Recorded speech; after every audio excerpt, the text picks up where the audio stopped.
Hermanos, Dios les bendiga. Hoy nuestra clase se tratará de Cristo el Rey. Oremos al Señor. Amado Padre Celestial, en el nombre de Jesús, reconocemos que Jesucristo señorea sobre nuestras vidas, es cabeza de la iglesia y nosotros como sus hijos, como tus ovejas y tu rebaño, tu familia. Nosotros, oh Padre Celestial, reconocemos que nuestras vidas tienen que estar sometidas a tu señorío, al señorío de Cristo Jesús. Por eso en esta hora pedimos que mediante este estudio nosotros podamos fortalecer esta enseñanza en nuestro corazón, afirmarla, y al terminar de esta clase podamos decir que nuestras vidas están para ser vividas en sometimiento a nuestro Señor Jesús como Rey. Oramos en su nombre. Amén. Hablemos entonces de el Rey que viene. Porque un niño nos es nacido, hijo nos es dado, y el principado sobre su hombro, y se llamará su nombre admirable, Consejero, Dios fuerte, Padre eterno, Príncipe de paz. Lo dilatado de su imperio y la paz no tendrán límite sobre el trono de David y sobre su reino. Isaías 9, versículos 6 y 7. Hablando del rey que viene, tenemos que hablar primero de que Cristo nació en una familia humilde y su vida terrenal fue como carpintero, como un joven igual y común y corriente, aunque Dios encarnado, él se sometió a sus padres, él se sometió a las autoridades y él participaba en lo que la familia tenía para su sustento. Isaías, el profeta del Antiguo Testamento, habló algo muy especial sobre su nacimiento, el texto que acabamos de leer. Y dice que este bebé tan pequeño no solo iba a ser adorado por los pastores y los sabios de Oriente, sino algún día también iba a llevar el reino de Dios sobre sus hombros y ser aclamado como príncipe de paz. En esta lección vamos a ver precisamente lo que la Biblia dice sobre Jesucristo, el Rey que viene.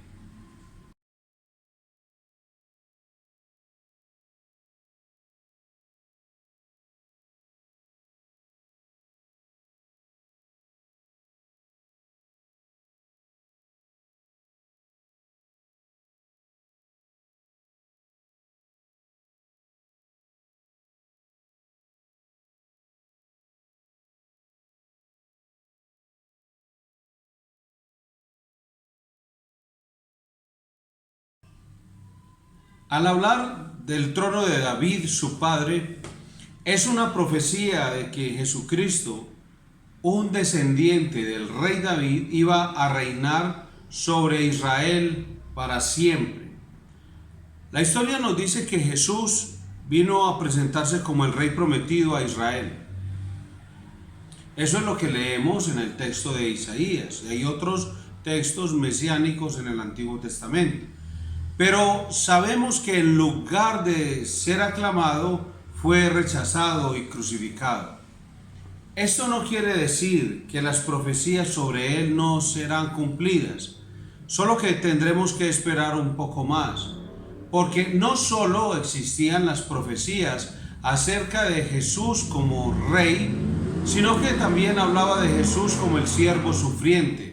O sea que mientras leemos en Isaías capítulo 9 acerca del siervo reinante, leeremos también en Isaías 53 del siervo sufriente. Era una gran dificultad que tenían inclusive los teólogos judíos sobre cómo conciliar estos dos conceptos o estas dos verdades en una sola enseñanza.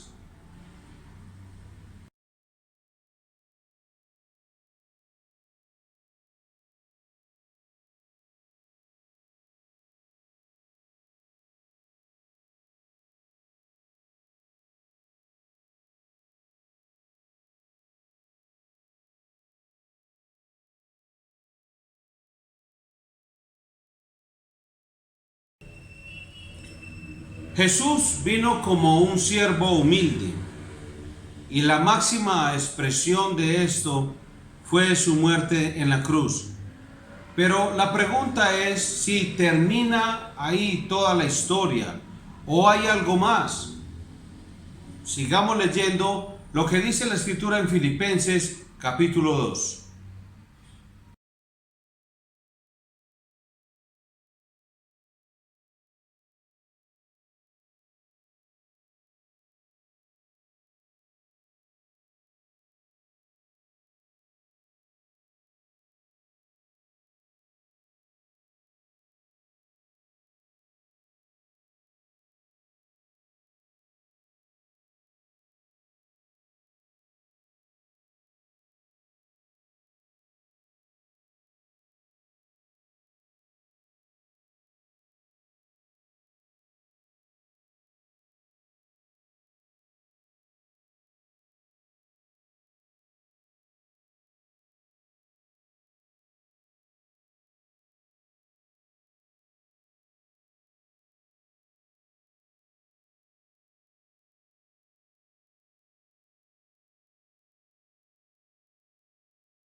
Hablemos ahora acerca del reino de Dios.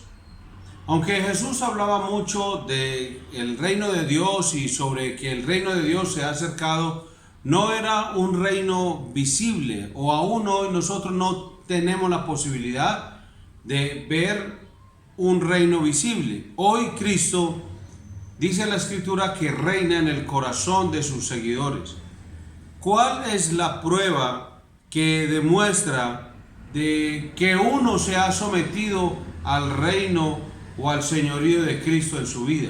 Vamos a leer Mateo capítulo 7, versículo 21. Dice: no todo el que me dice Señor, Señor, entrará en el reino de los cielos, sino el que hace la voluntad de mi Padre que está en los cielos. Ahí está la respuesta. ¿Cuál es la prueba que demuestra que alguien se ha sometido al reino de Cristo? Y es el que hace la voluntad del Padre que está en los cielos. Muchas personas hoy en día dicen pertenecer a la iglesia del Señor Jesucristo. Inclusive si consultamos en internet, encontraríamos que hay muchas respuestas acerca de lo que es una iglesia cristiana. Pero la iglesia del Señor Jesucristo es solo una, y una prueba de que alguien ha sido aceptado en la familia de Dios, que se ha sometido al reino de Cristo en su vida, es que hace la voluntad del Padre que está en los cielos. No podemos decir que Cristo es rey si no hacemos lo que Él dice.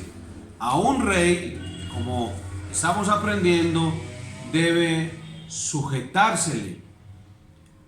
En Mateo capítulo 13, en el versículo 31 y 32, la Biblia compara el reino de Dios con algo muy especial. Vamos a leer el texto. Mateo 13, 31 al 32 dice: otra parábola les refirió diciendo: el reino de los cielos es semejante al grano de mostaza, que un hombre tomó y sembró en su campo, el cual a la verdad es la más pequeña de todas las semillas, pero cuando ha crecido es la mayor de las hortalizas y se hace árbol, de tal manera que vienen las aves del cielo y hacen nidos en sus ramas. De acuerdo a este texto, el reino de Dios es como una semilla de mostaza, que aunque es la más pequeña de las semillas, crece y viene a ser la más grande de las hortalizas.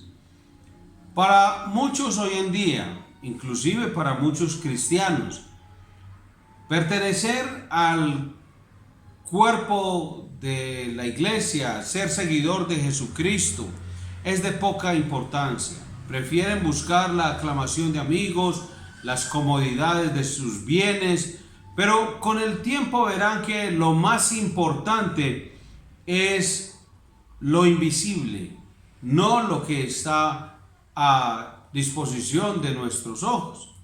El que se une a Cristo está en algo verdaderamente grande, es parte del equipo ganador.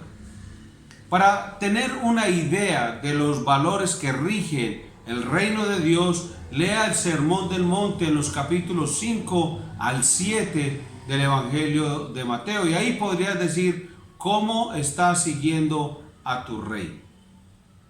Mateo 13, 45 al 46 también nos compara el reino de Dios a un comerciante que buscaba la perla y buscaba perlas y encontró la perla de gran precio. Dice, también el reino de los cielos es semejante a un mercader que busca buenas perlas, que habiendo hallado una perla preciosa, fue y vendió todo lo que tenía y la compró. El comerciante buscaba perlas y cuando encontró una de gran valor, dice el texto que fue y vendió todo lo que tenía y la compró.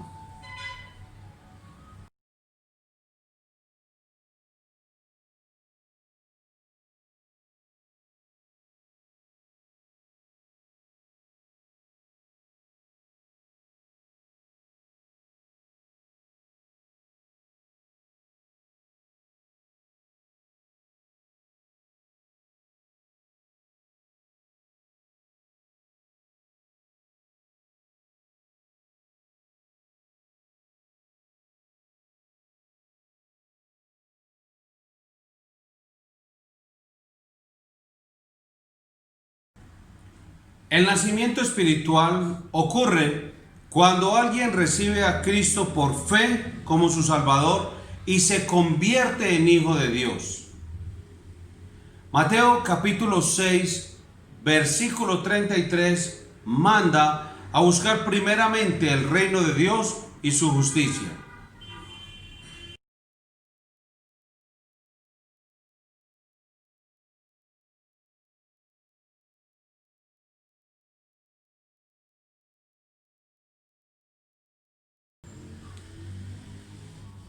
Haz esta pregunta: ¿a cuál reino pertenezco? Ya tengo el pasaporte para el cielo. Lo primero es buscar el reino, o sea, someterme a Cristo como mi rey. Él debe ser primero por encima de cualquier otra cosa. Ahora la pregunta es, ¿quién manda en tu vida?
Te preguntarás entonces, ¿ahora qué debes hacer?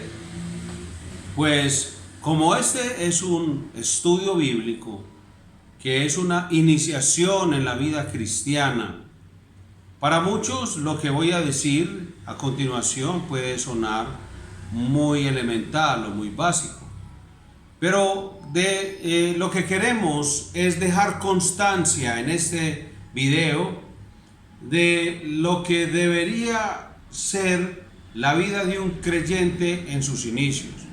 Pero también se convierte en una forma de cuestionarnos a nosotros mismos si tal vez aún cuando decimos que llevamos en el camino del Señor mucho tiempo, meses o años, es probable que nuestra vida no esté conforme a lo que deben ser los lineamientos de una vida cristiana.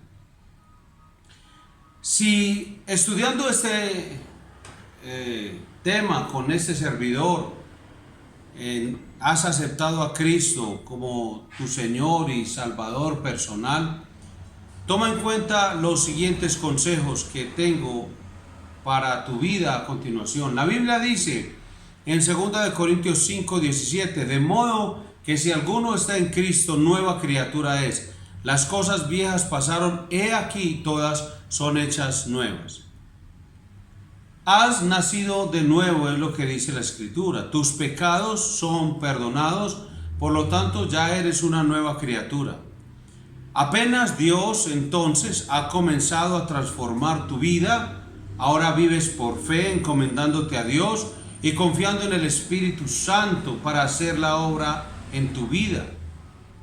Es Dios mismo quien se encarga de hacer esos cambios en tu vida. Y como una persona que recientemente has nacido en Cristo, debes comenzar el proceso de crecimiento. Esto se llama el discipulado. Hay ciertos ejercicios espirituales que te fortalecerán como nuevo cristiano. Mientras más lo practiques, más fuerte serás en tu vida espiritual. Primero, ora a Dios en todos los momentos y todos los días. Orar es conversar con Dios. Cuéntale todas tus alegrías y tus tristezas. Puedes hablarle, darle gracias, confesar tus pecados y pedir ayuda.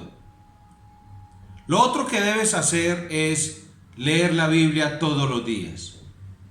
Un buen lugar para comenzar tu lectura de la Biblia es el Evangelio de Juan en el Nuevo Testamento. Antes de leer la Biblia, puedes decirle a Dios: Señor, aquí estoy, listo a escuchar tu voz. Lee la Biblia despacio, meditando en su significado. A veces es mejor volver a leer un capítulo por el cual ya acabas de pasar y léelo varias veces para que lo entiendas mejor antes de proceder al siguiente pasaje. Sobre todo recuerda que la palabra no es solo para leerla, sino para obedecerla principalmente. Luego debes mantener tu asistencia en la iglesia.